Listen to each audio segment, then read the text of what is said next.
Hello guys and welcome back to my YouTube channel. My name is Ademola Badmus. If this is your first time, please do not forget to like and subscribe.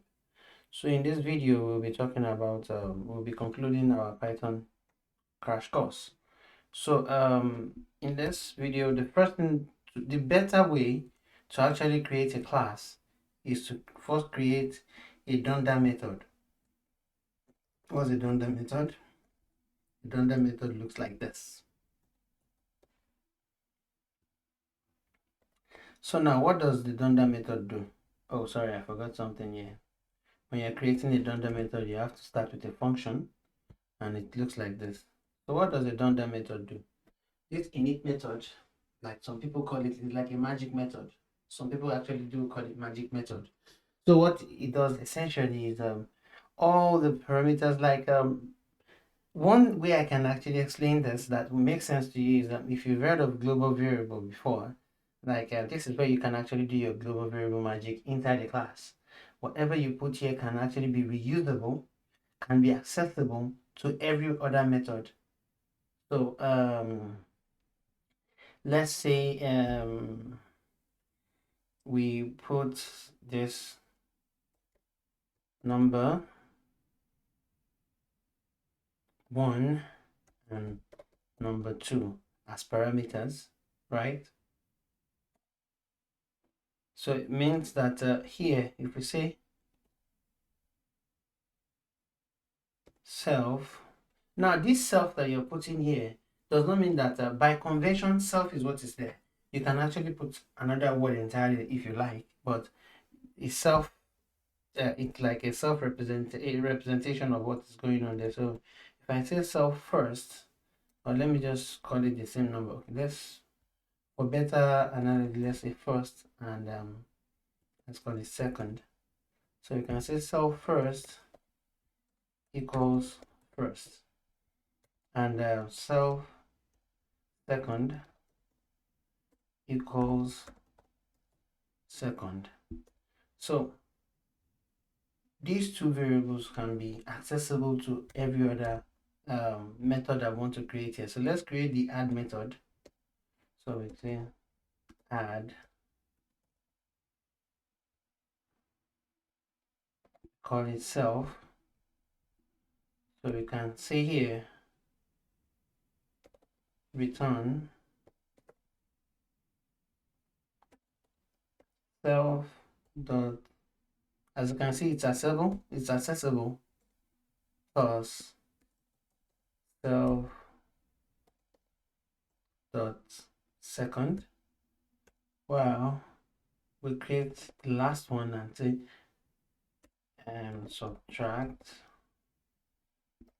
deduct self, and this will return, always it will be self dot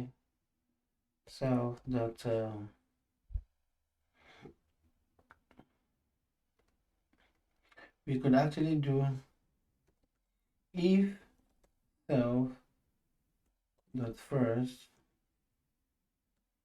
is greater than self dot second. We are using the if command here. We can say return, I'm tired of typing, so I'll just copy, return self minus this, else return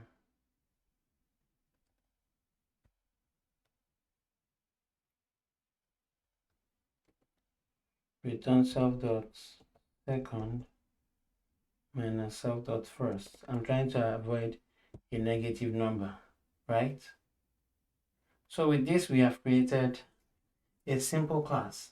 So it means that anytime we insert the numbers, so let's say we call this class here, let's call it test again, equals arithmetic, and when we call, we have to put this. As you can see, it has highlighted for us that we need to put first and second parameter. So let's say our first parameter is 5 and our second parameter is 10. right? So if we say, because we are printing, if we say print, remember what we did the last time, that if the method is returning, if it's going to return, you have to put it in a variable. But if it's going to print, if it's going to print, you have to, you can just put it there like that.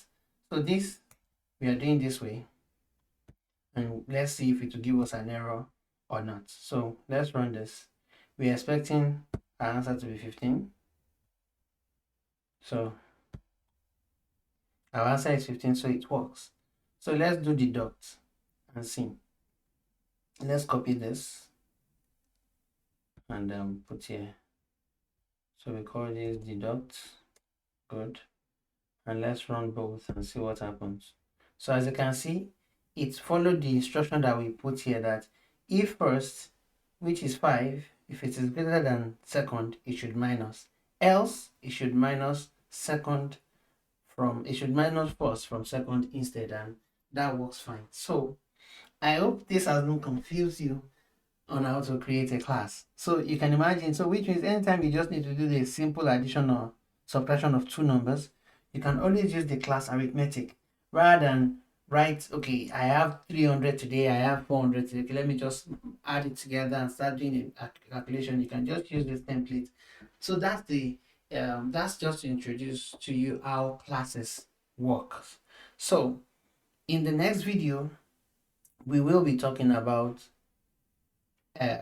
installing Selenium on our system, on our project, and moving on from there, we would also now visit the virtual environment issue that I mentioned earlier, where I mentioned in the earlier video where I said virtual environments are not supposed to go with your code into your Git repository, that you should put it in your Git ignore. So how do we handle such cases? We will talk about it in the next video. Do not forget to like and subscribe, and thank you for getting this far. See you in the next video. Bye bye.